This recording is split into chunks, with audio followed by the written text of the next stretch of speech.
Assalamualaikum warahmatullahi wabarakatuh. Berjumpa lagi dengan kami di channel Penjaga Muda. Oke teman-teman, kali ini saya akan menjawab beberapa pertanyaan dari kalian seputar seleksi administrasi atau tentang persyaratan-persyaratan untuk administrasi CPNS tahun 2021. Sebelum kita mulai, jangan lupa untuk klik tombol like terlebih dahulu, lalu klik tombol subscribe dan nyalakan lonceng notifikasinya agar kalian tidak ketinggalan konten-konten selanjutnya. Mungkin masih banyak dari kalian yang belum mengerti atau belum paham mengenai berkas-berkas apa saja yang harus disiapkan, lalu bagian-bagian mana saja yang harus diupload, dan bagaimana cara mengisi data atau mengentry data pada saat pendaftaran online. Oke, langsung saja, tak perlu berlama-lama lagi, langsung saja kita mulai Q&A seputar seleksi administrasi, persyaratan apa saja yang harus disiapkan untuk pendaftaran online CPNS di tahun 2021. Oke, langsung saja pertanyaan yang pertama. Transkrip nilai itu terdapat di belakang ijazah atau di format lain, Bang? Jadi untuk lulusan SMA, transkrip nilai bisa terdapat di belakang ijazah atau di SKHUN. Untuk saya waktu itu tahun 2017 ke bawah masih terdapat ujian nasional, sehingga saya menggunakan nilai dari SKHUN. Sementara untuk adik-adik yang baru lulus sekitar tahun 2020 ke atas, karena adanya corona sehingga tidak ada ujian nasional, sehingga kalian dapat memasukkan nilai di belakang ijazah atau nilai ujian akhir semester. Nilai rata-rata tersebut yang kalian masukkan pada saat mengisi transkrip nilai. Sedangkan untuk S1 terdapat format sendiri untuk transkrip nilai, berbeda dengan SLTA. Selanjutnya pertanyaan kedua adalah akreditasi kampus apakah perlu dilegalisir atau tidak? Jawabannya adalah tidak perlu. Cukup PDF dari website kampus kalian download, setelah itu kalian upload di website SSCASN, seperti itu. Dan ada pertanyaan lagi, pertanyaan ketiga, akreditasi yang dipakai adalah pada saat kelulusan atau akreditasi terbaru? Jawabannya adalah akreditasi yang dipakai adalah akreditasi pada saat kelulusan, berdasarkan kelulusan kalian, seperti itu. Selanjutnya pertanyaan yang keempat adalah ketentuan mengenai pas foto dan ukuran dari pas foto tersebut. Ketentuan dari pas foto adalah ukurannya 4x6, berlatar belakang merah, dan kalian menggunakan pakaian bebas rapi. Usahakan kalian menggunakan pakaian kemeja putih panjang, dan usahakan pada saat foto wajah kalian terlihat jelas sehingga dapat terverifikasi oleh panitia. Seperti itu teman-teman. Lanjut, pertanyaan yang kelima adalah apakah butuh SKCK pada saat mendaftar awal, pada saat mendaftar seleksi administrasi di pendaftaran online? Jawabannya tidak perlu. SKCK tidak dibutuhkan pada saat kalian pendaftaran online, pada saat pendaftaran administrasi awal. SKCK dibutuhkan nanti pada saat kalian dinyatakan lolos seleksi, dan SKCK digunakan untuk pemberkasan CPNS, seperti itu teman-teman. Pertanyaan yang keenam adalah persyaratan berkas apa saja yang harus kalian siapkan. Yang pertama, silahkan kalian siapkan scan pas foto berlatar belakang merah. Usahakan wajah kalian jelas, scannya jelas, sehingga dapat terverifikasi. Scan foto dengan ukuran maksimal 200 KB dan tipe file JPG atau JPEG. Lalu setelah itu kalian siapkan scan KTP dengan ukuran maksimal 200 KB dengan tipe file JPG atau JPEG. Lalu siapkan scan swafoto dengan ukuran maksimal 200 KB dan tipe file JPG atau JPEG. Persyaratan selanjutnya adalah scan surat lamaran dengan ukuran maksimal 300 KB dengan tipe file PDF. Lalu ada scan ijazah kalian, scan ijazah dengan ukuran maksimal 800 KB dan dengan tipe file PDF. Lanjut, ada scan transkrip nilai. Transkrip nilai ukuran maksimal 500 KB dan tipe file PDF. Setelah itu ada scan persyaratan atau dokumen-dokumen lain, seperti ambil contoh scan surat pernyataan atau surat 13 poin.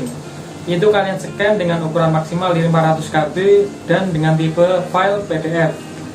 Seperti itu teman-teman. Jadi saya kira sudah cukup jelas Silakan kalian persiapkan diri kalian sebaik mungkin, cermati setiap aturan yang berlaku, karena aturan-aturan di tahun ini berbeda jauh dengan tahun-tahun sebelumnya. Lanjut pertanyaan yang ketujuh. Bagaimana sih cara melihat informasi lowongan penerimaan CPNS di instansi-instansi yang lain? Silahkan kalian membuka website SSCASN, lalu kalian pilih layanan informasi, lalu kalian klik info lowongan. Setelah itu kalian ketik instansi yang kalian cari. Setelah itu akan tertera jabatan apa saja yang dibutuhkan dengan kualifikasi pendidikan dan penempatan daerah. Seperti itu teman-teman. Tidak cukup sulit, silakan kalian kunjungi website SSCASN. Lanjut pertanyaan yang ke-8. Surat lamaran dan surat pernyataan itu dapatnya dari mana? Oke, jadi untuk surat lamaran dan surat pernyataan kalian tidak usah membuat sendiri teman-teman. Itu sudah disediakan oleh instansi masing-masing. Silahkan kalian kunjungi website instansi-instansi yang ingin kalian daftar. Ambil contoh Kemenkumham, silahkan kalian kunjungi website cpns.kemenkumham.go.id. Silahkan kalian ketik CPNS Kemenkumham, maka akan langsung tampil pada bagian paling atas cpns.kemenkumham.go.id. Lalu silahkan kalian masuk, di situ sudah tertera syarat dari pendaftaran dan tahapan seleksi dari CPNS penjaga tahanan. Lalu kalian klik titik 3 yang berada di pojok kanan atas. Setelah itu kalian pilih unduh dokumen. Lalu akan muncul surat lamaran untuk non-SLTA, surat lamaran untuk SLTA, surat pernyataan 13 poin, dan buku petunjuk pelaksanaan CPNS.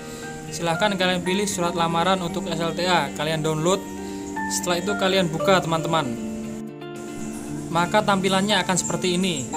Silahkan kalian edit, lalu kalian isi tanggal dan identitas kalian sesuai dengan yang ada di KTP. Silahkan kalian dapat menghapus bagian-bagian yang tidak penting. Seperti jika kalian SMA, maka kalian coret SMK-nya atau kalian hapus. Jika kalian jurusan IPA, maka jurusan IPS dapat kalian hapus.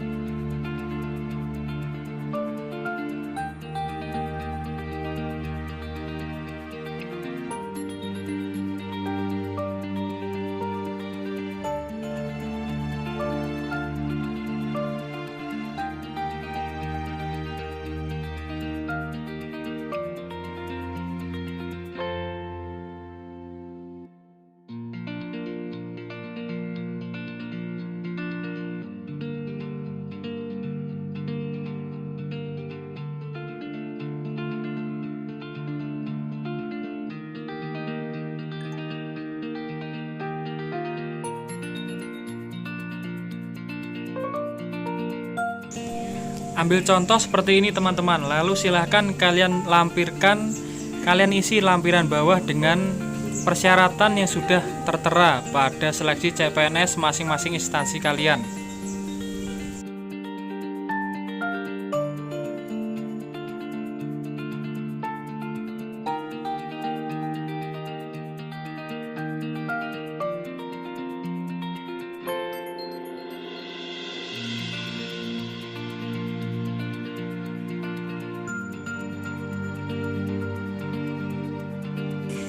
Jika surat lamaran sudah selesai, maka kalian dapat mengunduh surat pernyataan 13 poin.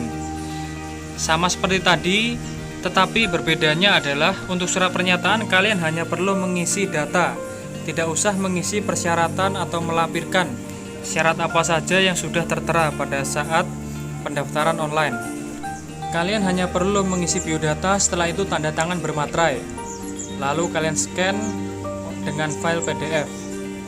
Kalian hanya cukup mendownload, setelah itu mengcopy paste, tidak usah mengganti apapun.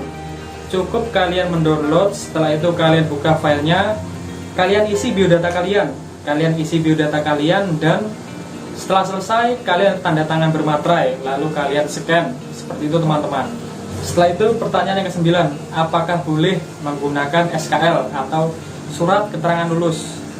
Jadi ada beberapa instansi yang membolehkan menggunakan SKL, dan ada juga yang tidak memperbolehkan menggunakan SKL. Jadi harus mempunyai ijazah dan harus dinyatakan lulus dari sekolah tersebut.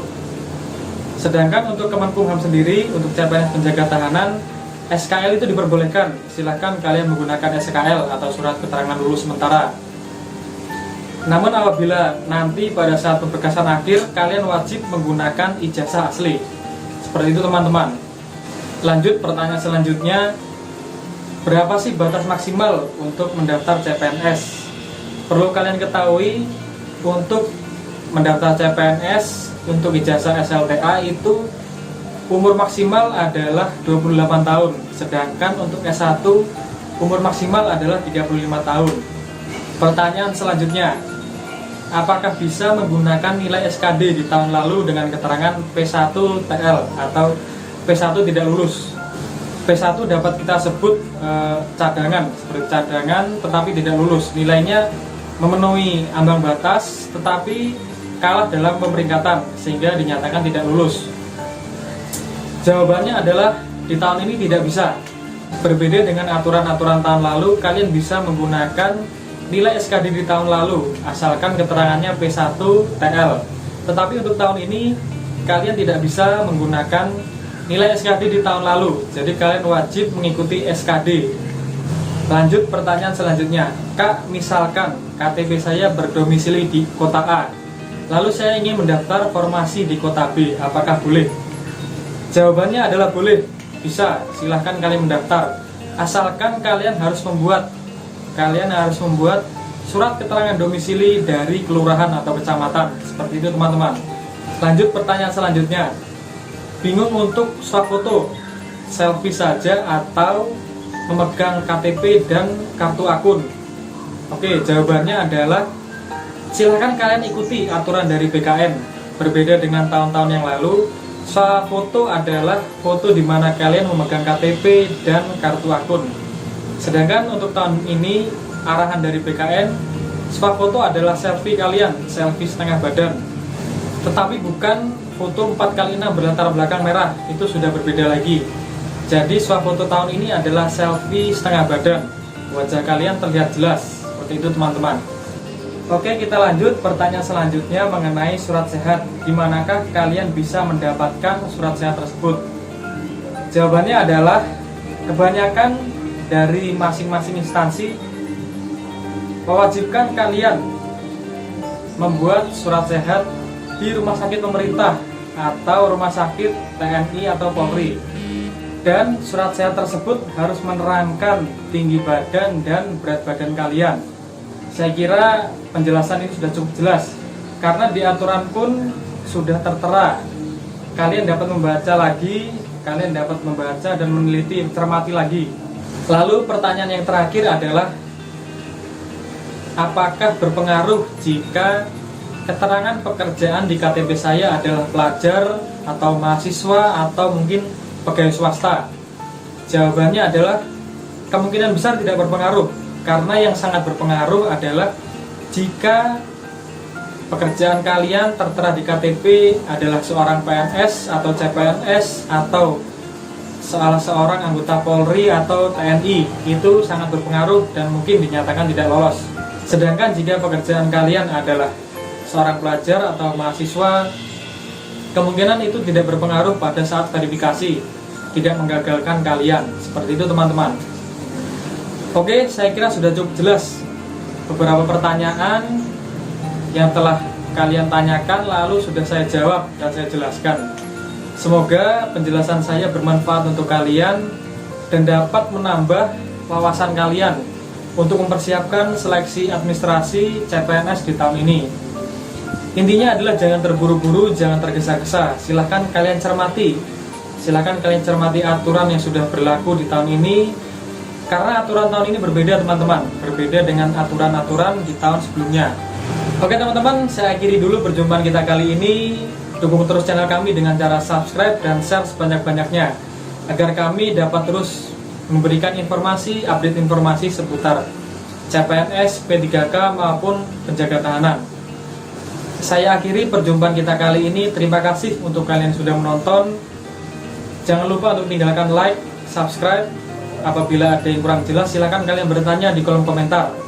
Sampai jumpa di konten-konten selanjutnya. Wassalamualaikum warahmatullahi wabarakatuh.